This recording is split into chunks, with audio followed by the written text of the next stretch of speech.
ang mga kwento ng pag-ibig, kwento ng buhay at kwento ng pag-asa dito sa Barangay Love Stories. Love Stories.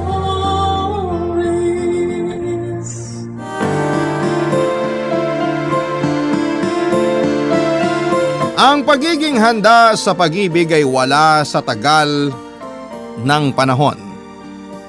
Maaring ito'y nasa karanasang pinagtibay noon upang makapagbigay ng isa pang pagkakataon.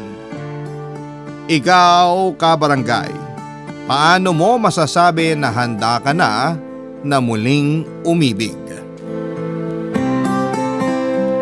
Dear Papa Dudut, magandang araw po sa inyo at sa mga nakikinig sa programa ninyo ngayong araw. Palagi ako nakikinig ng mga kwento sa Barangay Love Stories sa radyo. At kailangan nga lang ay natutunan ko na rin pong mag-Facebook at nalaman ko na pwede rin palang makinig doon ng live. Tawagin niyo na lamang po ako sa palayaw kong tasing. 80 anyos na at isa na rin pong byuda. Taga-Tarlac po ako at nangyari itong kwento ko 10 taon na ang nakakalipas. 30 anyos pa lamang ako noon nang masangkot sa isang aksidente ang asawa at nag-iisang anak ko. Hanggang ngayon, kapag ipinipikit ko ang aking mga mata ay parang bumabalik ako sa nakaraan. Para bang yung sakit kahapon lang nangyari. Kumikirot pa rin, lalo na sa tuwing sasapit ang karawan ng aking mag-ama. Imbis na maghanda ako ng spaghetti, pansit at cake ay tanging 2 puting kandila lang ang inihahanda ko sa altar, kung saan ay nakalagay ang mga larawan nilang dalawa.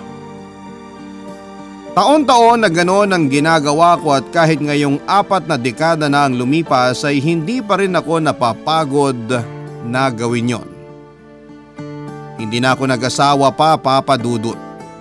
Nakontento na lamang ako noon sa pag-aalaga ng mga halaman. Nakabili nga rin ako ng lupa na pinagpatayuan ko ng apartment na pinapaupahan ko hanggang sa kasalukuyan. 2 duplex house ang ipinagawa ko para parentahan. Doon ako kumukuha ng panggasto sa araw-araw at pang-maintenance ko na rin sa mga gamot ko.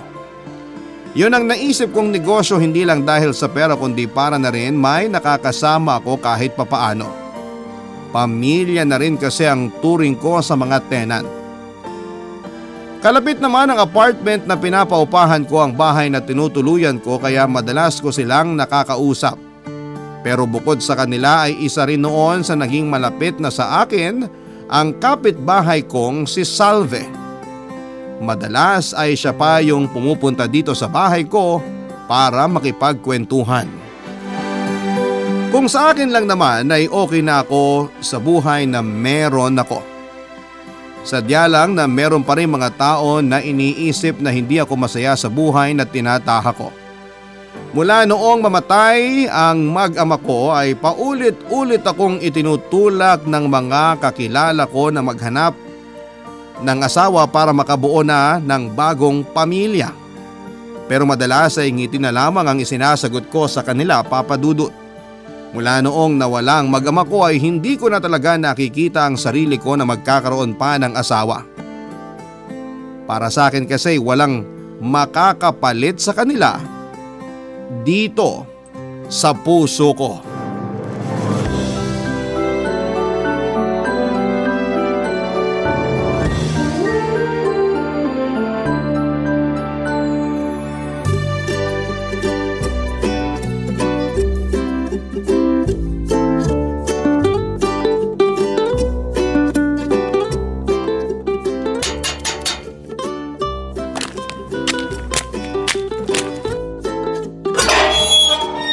Magandang araw.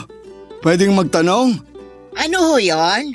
Magtatanong lang sana ako tungkol dito sa nakapaskil sa gate nyo, tungkol sa paupahang bahay. Meron daw kayong 1-bedroom na apartment? Oo, meron. Sino bang titira? Ako lang. Aba sigurado ka ba mag-isa ka lang? Wala ka bang asawa? Wala. Anak o di kaya apo? Ay, Wala at wala. Ganun ba? Siya, sige, pumasok ka muna. Ayun sa dulo yung bakante. 4 lang kasi yung unit na pinauupahan ko. Sakto yung isang bakante sa hinahanap mo. Gusto mo bang makita muna? O sige, para habang naglalakad tayo makapag-usap pa tayo. Anong usap yung sinasabi mo? Aba hindi ba natin pag-uusapan kung magkano yung upa?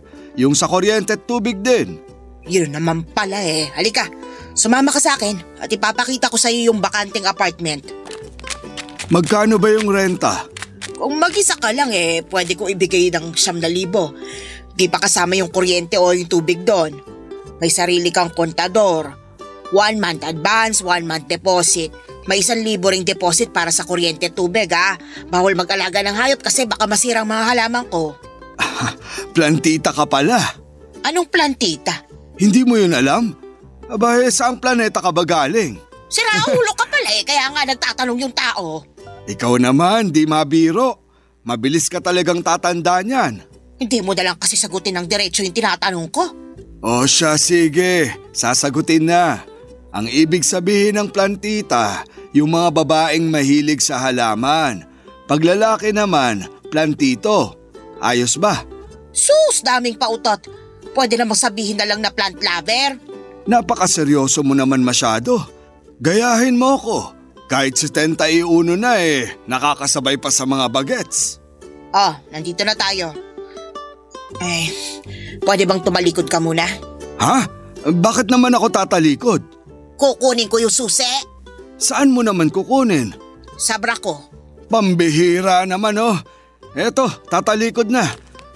Bakit mo naman kasi nilalagay dyan yung susi nitong unit? Kita mo namang matanda na. Inaasahan ko na lagi na may magtatanong tungkol dito sa bakanting apartment.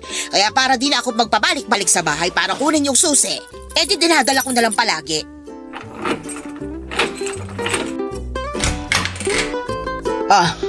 Heto yung tutuluyan mo. May 1 kwarto yan, may sariling CR at may ilang gamit na pwede mo na rin gamitin. Sige, kukunin ko na. Bukas na bukas, lilipat na ako. Yung deposito mo, kailangan muna yon. Ikaw talaga. Hindi ko naman kakalimutan yun. Pero bukas ko na ibibigay pagbalik ko rito. Ay naku, bahala ka na nga. Basta iabot mo sa akin bukas bago mo ipasok ang mga gamit mo rito Karamihan nga talaga sa mga landlady, masusungit. Alam mo, kung hindi ka lang tenant dito, kanina pa kita pinaalis. Sungit talaga. O siya, babalik na lang ako bukas. Pero bago ako umalis, gusto ko munang magpasalamat at magpakilala na rin. Pablo nga pala. Tsaka, nice meeting you, Miss Beautiful. Kaya tanda-tanda na gumaganyan ka pa. Tsaka may pangalan ako Tasing. Tasing lang itawag mo sa akin. Okay, kung yan ang gusto mo, Tasing. O sige, alis na ako.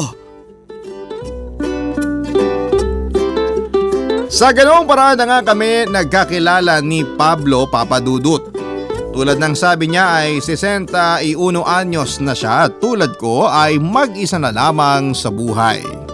Medyo naiinis nga ako sa kanya noon dahil sa edad niya ay parang teenager pa siya kung magsalita at kumilos. Masyado ring madaldal kahit na unang beses pa lamang naming nagkakilala.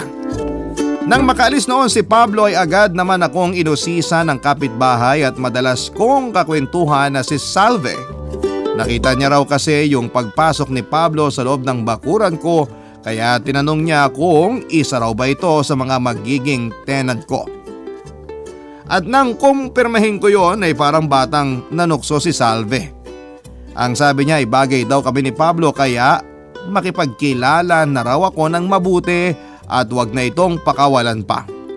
Umabot pa yung kwentuhan namin sa pagpapaalala niya sa akin kung gaano kasayang magkaroon ng kasama sa buhay.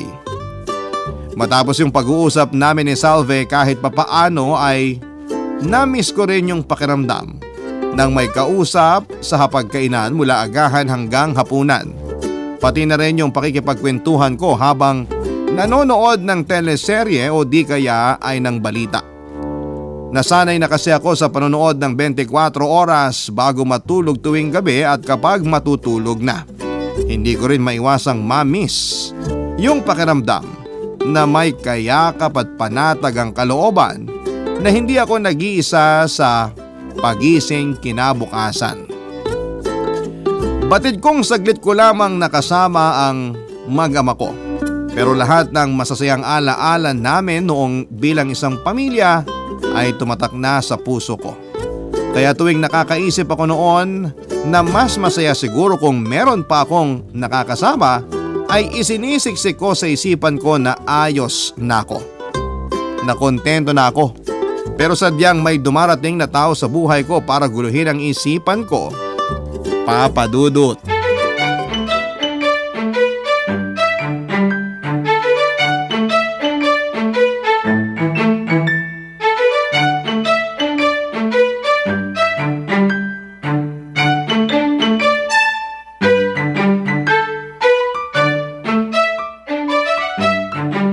Eto na nga pala yung deposito ko sa renta, tsaka sa tubig at kuryente. Ay, salamat. Sige, pwede mo nang ipasok ang mga gamit mo dyan. Siya nga pala, nakalimutan kong itanong. Mag-isa ka lang din ba dyan sa bahay mo? At bakit mo naman inaalam? Nako, kung may pala ka man loob, wala ka makukuha. Mas matanda pa sa'yo mga gamit ko ron. Ultimo telebisyon, hindi pa ako bumibili ng bago. To naman, dami agad sinabi. Tinanong ko lang kasi mukhang wala ka nga talagang kasama. Baka lang naiinip ka minsan, pwede naman akong kakwentuhan. Bakit naman ako makikipagkwentuhan sa'yo? Para mas makilala natin yung isa't isa. Hindi ko kailangan ng kakwentuhan. Suplada, ganyan na ganyan yung tipo ko sa babae. Yun bang masarap galitin araw-araw? Ay, tumigil ka nga dyan sa pinagsasasabi mo. Kinikilabutan ako sa'yo. Masyado ka nang matanda para sa ganyan. Di mo ba alam yun? Hanggat nakakalakad pa ako, pwedeng-pwede pa, Miss Beautiful. Pwede pa. Yung karutan mo, ibagay mo sa edad mo. Ang nega mo naman. Anong nega? Ikaw, kung ano-ano mga sinasabi mo na hindi ko naman naiintindihan, kahapon ka pa ha? Sabi ko nga sa'yo, kaya ko pang makipagsabayan sa mga bagets. Mga kasama ko nga sa dati kong tinitiran, mga teenager pa. Nako, mukhang marami akong maituturo sa'yo. Hindi naman ako nagpapaturo, no? Hindi ko lang talaga alam kung ano yung nega-nega na yan. Ibig sabihin lang nun, negative ka mag-isip. Huwag ganun. Tatanda ka kaagad, sige ka. Matanda na ako. Ano pa itatanda ko? Talaga? Matanda ka na? Mukha ngang 25 ka pa lang dyan sa suot mong bestida eh. Bulaklakin. Ay naku, tigilan mo na ako sa mga salita mong ganyan. Mabuti pa mag-ayos ka na ng mga gamit mo. Teka, sandali. Pwede bang magkape muna tayo? Wala akong oras lumabas para magkape. Marami pa akong aasikasuhin. Abay, sino bang nagsabi sa'yo na lalabas tayo? Diyan na lang tayo sa bahay mo. Doon mo na lang ako ipagtimpla ng kape habang pinag-uusapan natin yung mga patakaran natin dito. Di ka lang pala madaldal. Makapal ka rin. Grabe ka naman, para kape lang makapal na agad. Huwag kang mag-alala, sa susunod ililibre kita at sa labas na talaga yon ha. Kahit sa loob pa yan o sa labas, di ako sasama sa'yo no. Magtimpla ka ng sarili mong kape. Sige na naman di pa kasi ako nag-aalmusal. Hindi ko na problema yun. Hindi naman kita asawa. Sinasabi ko talaga sa'yo, mabilis kang tatanda dyan sa pagsusungit mo. Kung gusto mo magkape, doon sa bahay malapit sa kanto. May lamay doon. Libre kape at biskwit pa. Hindi na. Ayos na ako rito. Nawawala yung gutom ko pag nakikita kita eh. Kung ano-ano pa sinasabi mo dyan. Diyan ka na nga. Sungit! Papa Dudut, kung hindi ko lang noon kailangan ng tenant ay hindi ko na sana haharapin pa si Pablo. Mukha pa lang kasi niya ay naiirita na ako. Tuwing nakikita niya ako sa labas ng bahay ay lagi pa siyang nakakindat sa akin na para bang matagal na kaming magkakilala. Hindi ko noon alam kung paano ko siya iiwasan. Gayong kalapit lang ng apartment yung bahay na tinutuluyan ko. Hindi ko rin kasi makalimutan yung ginawa niyang paghalik sa kamay ko nang batiin niya ako habang nagwawalis. Akala ko kasi noon ay may ibibigay siya kaya hiningi niya ang kamay ko. Hindi ko talaga siya maintindihan ng panahon na yon. Minsan may pagka-bagets kung umasta. Minsan naman yung mga kilos niya ay parang lumang tao sa panahon pa ni Dr. Jose Rizal. Hanggang sa hindi lang isang beses ginawa ni Pablo yung paghalik-halik sa kamay ko na lagi ko rin namang pinupunasan ng suot kong bestida. Sa kulit na yon ni Pablo ay napaisip tuloy ako kung tama ba na patirahin ko siya sa apartment ko ng mga panahong yon. Pakiramdam ko kasi bigla na lamang nagulo yung dating tahimik kong mundo dahil sa pagdating niya sa buhay ko, Papa Dudut. Barangay Love Stories. Barangay Love Stories. Papa Dudut, kung ano yung ipinakitang ugali ni Pablo noong una kaming magkakilala ay ganon pa rin siya nang tumagal-tagal na ang pangungupahan niya. At habang tumatagal ay mas lalo ring lumalala ang pagkairita ko sa kanya. Kung makaasta kasi siya noon ay talo pa niya yung mga malalapit kong kaibigan. May mga araw na bigla na lamang siyang kakatok sa bahay ko para abutan ako ng niluto niyang pagkain. Aminin ko nung una ay ibinibigay ko lang sa mga pag-alagalang aso ang mga pagkain mula sa kanya, sa takot na baka may gayuma ang mga yon. Minsan naman ay sinasamantala niya yung paghahatid ng ulam para makisabay sa akin tuwing kumakain ako. Gustuhin ko mang tumanggi pero nauna pa siyang pumwesto sa hapagkainan ko sa bahay. Sinubukan ko na rin na hindi siya pagbuksan tuwing kumakatok siya pero pag hindi ko naman siya pinagbubuksan ay hindi rin siya hihinto sa pagkatok na alam kong nakakagambala na sa ibang tenants. Wala tuloy akong magawa kundi ang pagbuksan siya at hayaang makikain sa bahay ko ng mga panahong yon, Papa Dudut. Meron pa nga mga araw na habang naghahardin ako ay bigla na lamang siyang susulpot at may dala-dala pang pandilig. Naiinip daw siya at gustong tumulong sa akin. Pero sa huli ay may mga halaman ako na nasira dahil mainit masyado ang palad niya pagdating sa pagtatanim. Mula nga nang mangyari yon ay hindi na siya umulit pa. Marahil ay tinabla na rin siya ng hiya noon. Pero yung mga pagkatok-katok niya sa bahay para makisabay kumain ay palagi pa rin niyang ginagawa. Hanggang sa masanay na lamang ako, Papa Dudut.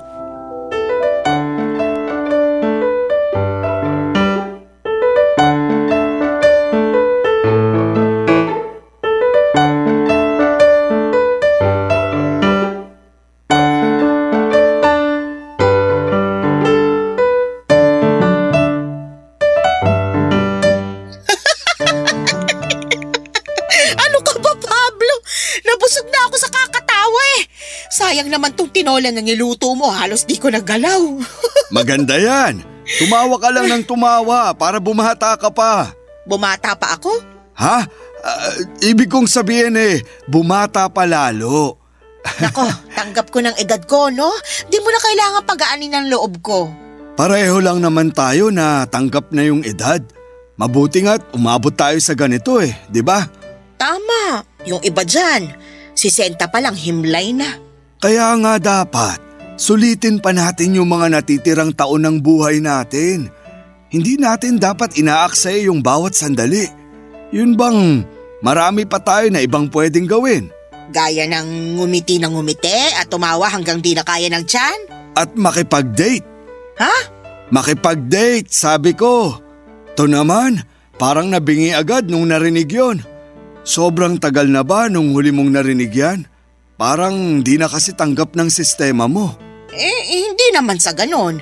Di ko lang maintindihan kung bakit naisip mo na pwede ka pang makipag-date sa edad mong yan. Bakit naman hindi? Kasi nga matanda ka na. Sus, porke ba may edad na bawal nang makipag-date? Tao pa rin naman ako Tayo, hanggat humihinga pa, nakakaramdam pa rin tong puso natin. Kaya pwede pa. Ang bawal kapag namilit ng ide-date. Yung tipong tututukan mo na ng balisong para lang samahan ka. Ikaw talaga, kung ano-ano yung naiisip mo. Pero, hindi ba nakakahiya yun? Sa edad mong yan, dapat nasa bahay ka na lang, hindi nakikipag-date. Naku, pag narinig ng asawa mo yung mga sinasabi mo, yari ka doon. Wala akong asawa. Paanong wala? Sasabihin ko sa'yo pag pumayag ka. Pumayag saan? Pumayag na makipag-date sa akin. Ayang ka na naman, parang wala ka yatang naintindihan sa mga sinabi ko kanina. Ikaw rin naman eh. Parang wala ka rin naintindihan sa mga sinabi ko. Dapat gawin natin kung ano yung makakapagpasaya sa atin. Kahit ano pa yung maging edad natin. May asawa ako. Wala ka ng asawa. Patay na siya kaya wag ka nang magpalusot dyan. Paano mo nalaman? Hindi ka naman siguro maglalagay ng picture ng asawa mo sa altar na may kandila. Kung buhay pa siya, hindi ba? Pero may asawa pa rin ako. Pero matagal na siyang wala sa mundo. Teka, paano mo nalaman? Kasi bata pa siya dun sa picture. Pero ikaw… Pero ako matanda na, ganun ba? Oh, huwag kang magalit. Akala ko ba tanggap mo nang matanda ka na? Ay, ewan ko sa'yo. Bilisan mo na dyan sa kinakain mo, marami pa akong gagawin. Eh di, kailan na ang date natin yan? Hoy, anong date? Di naman ako pumayag O siya, sunduin na lang kita sa Sabado ng gabi ha. Mauna na ako para makapag-beauty rest ka pa. Hoy, Sa Sabado ha. Huwag mong kakalimutan. Napailing na lamang ako nang umalis si Pablo na punong-puno ng pag-asa na sisipot ako sa date na gusto niyang mangyari. Kakaiba rin talaga yung si Pablo, Papa Dudut. Noon lang kasi ako nakakilala ng ganong klase ng tao. Matapos kong iligpit ang mga pinagkainan namin ay pumasok na rin ako noon sa kwarto ko para simulan ang paglilinis. Inuna ko yung aparador na medyo inaalikabok na. At habang naglilinis nga ako noon ay biglang yung photo album namin ng asawa ko ay nakita ko. Nang buklatin ko yon at nakita ang mga kuwang larawan noong kasal namin ay parang nanariwa sa akin ang lahat. Namuo ang lahat ng mga luha ko sa aking mga mata. Matagal-tagal na rin kasi noong huli kong tignan ang album na yon, Papa Dudut. Pero yung sakit na nararamdaman ko ng unang beses ko yung binuklat ay wala pa ring pinagkaiba nang muli ko yung makita. Nang isara ko yung album at humiga na lamang sa kama habang umiiyak. Saka ko lang napagtanto na hindi nga pala talaga madali para sa akin na mag-asawa ulit dahil iisang lalaki pa rin ang laman ng puso't isipan ko ng panahon na yon. Gabi ng Sabado nakahiga na ako at patulog na. Nang biglang kumatok si Pablo sa pinto. Nagkataon na malapit ang pinto ng tinitirhan ko sa bintana ng kwarto ko at aaminin kong naaalibadbaran ako sa mga sumunod na nangyari, Papa Dudut.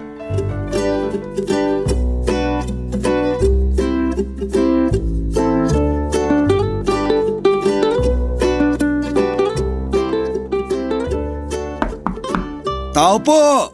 Tasing! Nandito na ako! Ano ba yung Pablo na yan? Talagang seryoso sa date na yun Oras na ng pagtulog. Miss Beautiful! Nandito na ako!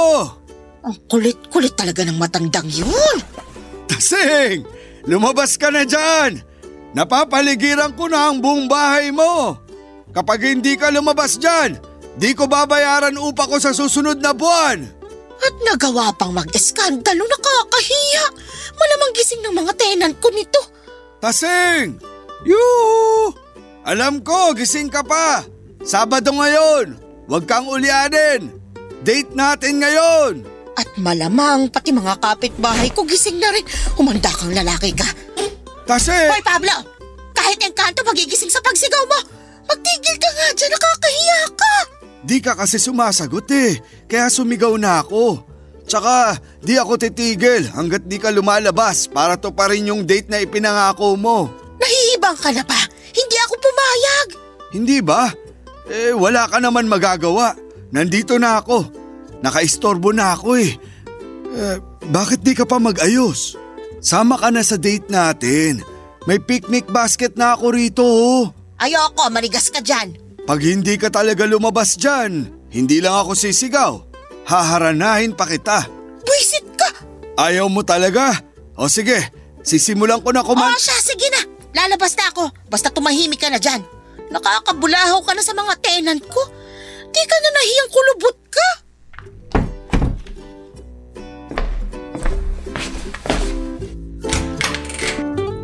Ay, aba, hindi pa nga pala ako nakakapagbihis. Magbihis ka at saka magpaganda ha. Ba't obligado pa ako mag-ayos para sa'yo? Ha? Teka nga. Magandang gabi, Miss Beautiful. Walang maganda sa gabi, sirang-sira na dahil sa'yo. Ikaw naman kasi. Kung tumupad ka lang sana kaagad sa date natin, di sana hindi na ako nag-iingay dito. Teka, iyan na ba ang suot mo? Di ka na talaga magpapalit? Bakit? Aangal ka pa? Sungit? Kasi naman, lugi ako. Umeport pa ako magbihis. Tingnan mong forma ko. Oh, mas pumogi ako, hindi ba? Hoy, kilabutan ka nga sa mga sinasabi mo. Sige na nga. Payag na ako kahit nakapantulog ka pa. Maganda ka pa rin naman eh. Pero para bagay tayo, magpapalit din ako ng pantulog. Sandali lang ha, dito ka lang. Kahit wag ka na rin bumalik. Padudot na tuloy nga yung date namin na gustong mangyari ni Pablo. Una niya akong dinala sa Maria Clara Town Plaza. Yung picnic basket na dala niya noon ay may lamang hopya, termos na may lamang mainit na tsokolate at mga hiniwang mansanas at saging. Humana pa siya noon ng mapupwestuhan namin bago niya inilatag yung kumot na dala niya. Kumain kami at nagkwentuhan tungkol sa kung ano-ano lang. Likas kasing mapagbiro si Pablo kaya kahit simpleng usapan lang ay humahaba talaga namang nakakatanggal inip ng oras na yon. Nung una ay panay pa ang tingin ko sa relo sa paligid kung may kakilala ba ako na nakakakita sa amin. Aminado naman ako na nahihiya ako na may makakita sa akin na may kadate pang lalaki sa edad kong yon. Ayokong masabihan na kung kailan matanda na ako ay saka ko pa naisipang makipag-date. Pero nang lumalim na ang usapan namin ay nakalimutan ko na ang oras at nawala na rin ako ng pakialam sa paligid ng mga sandaling yon. Habang nag-uusap kaming dalawa ay para bang matagal na kaming magkakilala. Tila nagkakaroon ng sinasabi nilang magical moment. Nang mga oras na yon dahil nawala yung mga agam-agam ko habang kausap ko si Pablo. Hindi ko rin naisip na pansamantala lamang yon. Nawala na rin po papadudot yung inis na nararamdaman ko sa kanya tuwing nangungulit siya at nauwi na lamang sa sunod-sunod na pagtawa sa mga biro niya. Aaminin ko na matapos ang ilang taon na mag-isa lamang ako at tanging mga alagang halaman na lamang ang nagpapasaya sa akin, ay muli kong naranasan na maging masaya dahil sa isang tao. At yun nga ay dahil kay Pablo, Papa Dudut. Barangay Love Stories. Barangay Love Stories. Matapos ang paglabas namin yun ni Pablo ay madalas ko na siyang nakakasama ng panahon na yon, Papa Dudut. Ang pagpunta niya sa bahay para makisalo sa pagkain ko ay naging araw-araw na. Yung tipong kahit simpleng putahe lamang yung pinagsasaluhan namin ay solve na kami. Kung tutuusin nga ay mas lamang pa yung kwentuhan namin kesa sa oras na kumakain kami. Hanggang sa nasanay na ako sa kanyang presensya, Papa Dudut. Walang araw na nakasama ko siya na hindi niya ako napapangiti at napapatawa. Masaya siyang kasama. Hindi nawala yung pagiging makulit niya at marahil ay yun din ang nagustuhan ng mga babaeng nakarelasyon niya noong binata pa siya. Habang magkasama kami kahit papaano yung unti-unting lumiliit yung butas ng pangungulila sa puso ko. Hindi ko na rin masyadong nararamdaman yung sakit na dulot ng pagkawala ng mag-ama ko dahil sa kanya. Malaking bagay na napapatawan niya ako, kahit sa ganong paraan man lang ay unti-unting naghihilom yung sugat sa puso ko. Marami nang nalaman sa akin si Pablo, Papa Dudut. Naikwento ko na sa kanya ang dahilan ng pagkamatay ng mag-ama ko at ang dahilan ko kung bakit mas pinili ko na lamang na mag-isa. Nauunawaan naman niya yung kagustuhan kong maging mag-isa na lamang sa buhay, pero naroon pa rin yung pangungulit niya na sumubok pa ulit ako na magmahal. Marami na rin akong nalaman sa kanya tulad ng tungkol sa dati niyang asawa na noon niya lamang din ay kwento sa akin. Hindi naman kasi siya nagkwekwento at katunayan nga ay parang iniiwasan pa niyang mapag-usapan yon noon. Madalas niyang dinadaan sa biro yung usapan para hindi mabanggit ang tungkol sa asawa niya. Nalaman ko rin naman yung dahilan niya, Papa Dudut.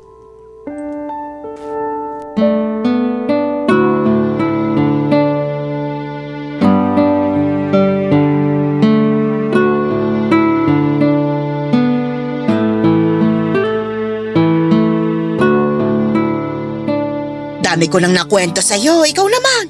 Yung asawa mo, ano ba talagang nangyari sa kanya? Yung asawa ko? Kailangan ba talaga nating pag-usapan yun? Oo naman. Naikwento ko na nga yung sa amin ng asawa ko eh. Yung asawa ko, si Osang, sumama dun sa best friend ko. Bata pa lang kami, magkaibigan na kaming 3. Tapos yun, pareho naming niligawan si Osang, pero ako yung sinagot. Ano naman ang naging reaksyon ng best friend mo? Ayun, parang sumama nga yung loob eh. Lumuwas ng Maynila at doon na rin nag-asawa. Nung namatay asawa niya, umuwi dito sa Tarlac. Tapos nagkita-kita na kami. Yun, nagkagustuhan sila. Dati naman kras-kras lang yun. Di ko naman inaasahan na posible pa palang lumalim yun, lalo na't medyo nagkakaedad na rin kami noon. Ano namang ginawa mo? Siyempre di ko na ipinaglaban. Nagmamahalan na sila eh. Tsaka kung pipilitin ko siyang bumalik sa akin, di na rin uubra yung pagsasama namin. Nagmahal na siya ng iba. Ibig sabihin, kung mahal niya pa rin ako, di na buo yun. Ang sakit din pala nung nangyari sa'yo. Masakit, oo. Pero alangan namang ipilit ko pa sarili ko.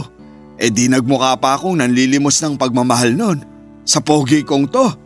Ay nako, hindi na talaga mawawala sa'yo yung mga kabulastugan mo na yan. Masanay ka na sa akin. Pero parang masyadong mabilis yung pangyayari. Noon pa lang, alam ko nang di naman ako ganun kamahal ni Osang. Dama ko yun, syempre. Pero nagpanggap lang ako na hindi. At sa buong pagsasama namin, walang araw na di niya nabanggit yung best friend ko. Kaya nung umamin na sila, di na ako nagulat. Pero nasaktan pa rin ako kahit inaasahan ko na yun. Nasa na sila ngayon? Dun sa bahay namin. Dun ko na sila pinatira. Ako na lang yung lumayo. Yung mga anak nyo, paano naman sila? Yun nga pala. Umiwas lang ako sa tanong mo na yon nung unang dating ko rito. Pero may anak kami. 2. Nung una, ayaw nila na maghiwalay kami ng nanay nila kasi masyado na nga raw matanda. Kung kailan nagkaedad na, saka pa raw naging ganito. Pero natanggap din naman nila. Kaya ba napadpad ka rito? Kasi doon na sila nakatira sa bahay nyo? Nung 4 na taon na kaming hiwalay, nakitira muna ako sa bunso kong anak. Pero ako na lang din yung nahiya kasi parang pabigat pa ako ron eh. Siyempre, di pa naman ganun kalaki yung kinikita nilang mag-asawa. Buti na lang may naipon pa ako galing sa pensyon ko. Ay teka, ano nang ang trabaho mo dati? Isa akong retiradong pulis. Hindi halata. Sa kulit mong yan? Seryoso rin naman ako pagdating sa trabaho. Kahit nga wala sa trabaho, napakaseryoso ko pa rin. Pero lahat naman ng tao may itinatagong kulit. Di ko naman akalain na sa'yo ko pala ulit mailalabas to. Ulit? Kanino ka pa ba nang ulit dati? Siyempre, sa mga apo ko. Kaya nga sabi ko sa'yo, kaya ko pang makipagsabayan sa mga bagets. Abay, ilang taon din akong napapaligiran ng mga bata. Kung ganun pala, matagal na rin kayong hiwalay ng asawa mo. Oo, kaya nga ngayon, handa na akong magmahal ulit. Sus, yang ka na naman. Matanda ka na. Ayan ka na naman sa edad na yan. Walang kinalaman dito yung edad natin. Kaya pwede ba? Karapatan nating gawin yung mga gusto natin at hanapin yung saya kahit punong-puno na tayo ng mga uban. Ay nako, sige, bahala ka. Magmahal ka ulit kung yan ang gusto mo. Magpapaalam sana ako sa'yo eh. Para saan? Magpapaalam ako na mahalin ka. Mahal na kasi kita, Tasing. Sa sinabing yon ni Pablo ay para akong naputulan ng dila, Papa Dudut. Hindi ko alam yung isasagot ko sa kanya. Nagsalita pa siya ulit pagkatapos noon at tinanong kung pwede ba siyang manligaw sa akin. Paulit-ulit din niyang sinasabi sa akin na hindi basihan ang edad pagdating sa kagustuhan nating maging masaya at sana raw ay buksan ko na ulit yung puso ko dahil oras na para may pumasok ulit na bagong pag-ibig dito. Sa dami ng sinabi niya noon ay halos makumbinsin na niya ako. Sa totoo lang kasi sa mga nakalipas na nagkakausap kami ay nagugustuhan ko na rin ang presensya niya sa buhay ko. Parang biglang lumiwanag yung dati ay madilim kong mundo. Parang kailan lang ay napakatahimik ng buhay ko. Pero noong makilala ko siya ay biglang nagkaroon ng ingay na puno yun ng tawanan kahit kaming dalawa lamang ang magkausap. Ngunit hindi ko rin maiwasang mag-isip kung sapat na bang dahilan ang mga nangyari para muli kong buksan ang puso ko, Papa Dudut. Sabi ko sa kanya noon ay bigyan niya ako ng 1 linggo para mag-isip. Sa sinabi ko ay parang nabuhayan na nga siya ng loob. Samantalang ako ang dating gabi na mapayapa ay biglang nabalot ng maraming katanungan. Nang sandaling yon ay muli kong binuksan yung photo album namin ng asawa ko. Noon ay takot na takot akong buklatin yon dahil nananariwa pa rin ang sakit. Pero nang mga oras na yon ay hindi ko alam kung bakit parang ang gaan na lamang nabalikan ang mga lumang larawan namin ng asawa ko. Hindi na mabigat, hindi na masakit. Habang binubuklat ko yon ay umuusal ako ng dalangin para sa asawa ko. Bago matapos ang huling pahina ng album na yon ay napapikit ako at napangiti. Sinarado ko na ang photo album at sa pagkakataong yon ay alam ko na ang dapat kong isagot kay Pablo. Handa na akong sabihin sa kanya, Papa Dudut.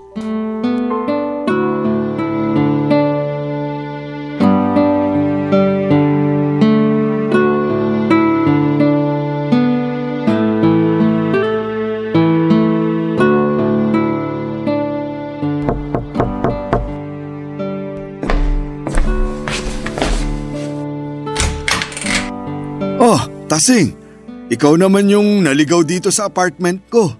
Tuloy ka. Salamat. Upo ka muna. May gusto ka ba? Kape, tubig? Wag na. May gusto lang kasi akong sabihin sa'yo. Ano yun? Nakapagdesisyon na ako. Teka, bago mo sabihin sa akin yan, may gusto lang akong sabihin sa'yo. Edi sabihin mo na. Kasi gusto kong malaman mo na mula nung nakilala kita, naramdaman ko na kaya ko nang magmahal ulit. Gusto kitang mahalin. Gusto ko nang magtiwala ulit sa pag-ibig. Pablo. Akala ko forever na yung relasyon ko sa dati kong asawa. Kasi nga umabot kami ng 45 years. Pero natapos pa rin. Kaya naniniwala ako na wala sa kanya yung forever ko. Sa tingin ko, sa'yo talaga. Pablo, aaminin ko, nitong mga nakaraan, napasaya mo na ako. Sobra. At ikaw lang yung nakagawa nun sa akin mula nung nawala yung asawa ko. Ikaw rin. Napasaya mo ko ng sobra. Tama yung sinabi mo sa akin na wala sa edad yung pagiging masaya. Na hindi pa huli ang lahat para sa atin kahit na ubanin na tayo. Sa dami ng mga nagsabi sa akin noon, sa'yo lang ako naniwala. Sa'yo lang ako nagtiwala. Salamat. Kaya ang desisyon ko, hindi na ako magmamahal pang muli, Pablo. Ha? Akala ko ba? Akala ko rin kasi napapasaya mo ko. Pero hindi talaga pwede. Pero bakit? Iniisip mo pa rin ba yung sasabihin ng ibang tao? Hindi. Wala akong pakialam sa sasabihin ng iba. Noon ko pa natutunan na hindi pakinggan ang mga opinyon nila sa buhay ko. Bakit ganun? Akala ko talaga. Dati, takot ako na buksan yung photo album namin ng asawa ko kasi sobrang lungkot yung nararamdaman ko tuwing nakikita ko yung mga picture naming dalawa. Pero kagabi, nung binuksan ko yon, wala na yung sakit. Kasi sa wakas, tanggap ko na Tanggap mo naman na pala bakit di mo pa rin ako magawang pagbigyan? Hindi porke tanggap ko nang wala na sila, pagbibigyan na kita. Magkaiba yun. Oo, napasaya mo ako pero hindi ko ramdam na mahal na nga kita. Siguro mahal kita pero bilang kaibigan lang. Alam ko sa sarili ko na buong buhay ko, minsan lang ako umibig ng totoo. At yun sa asawa ko lang. Bakit di mo ako subukan? Pwede mo namang pag-aralan na mahalin din ako. Kaya kong maghintay. Pasensya ka na pero hindi na magbabago yung desisyon ko. Ang totoo, matagal ko ng desisyon to. Mas naging maliwanag lang ngayon. Wala na ba talagang paraan para maging handa ka ulit magmahal? Kapag kontento na ang isang tao, wala nang makakabali noon, Pablo. Pero gusto kitang pasalamatan dahil muli kong naranasan yung kung paano maging masaya. At magiging masaya ako kung magiging kaibigan kita. Papa Dudut, sinubukan pa rin akong ligawan ni Pablo pero paulit-ulit ko siyang tinanggihan at pinapaunawa na hindi ako ang babaeng para sa kanya.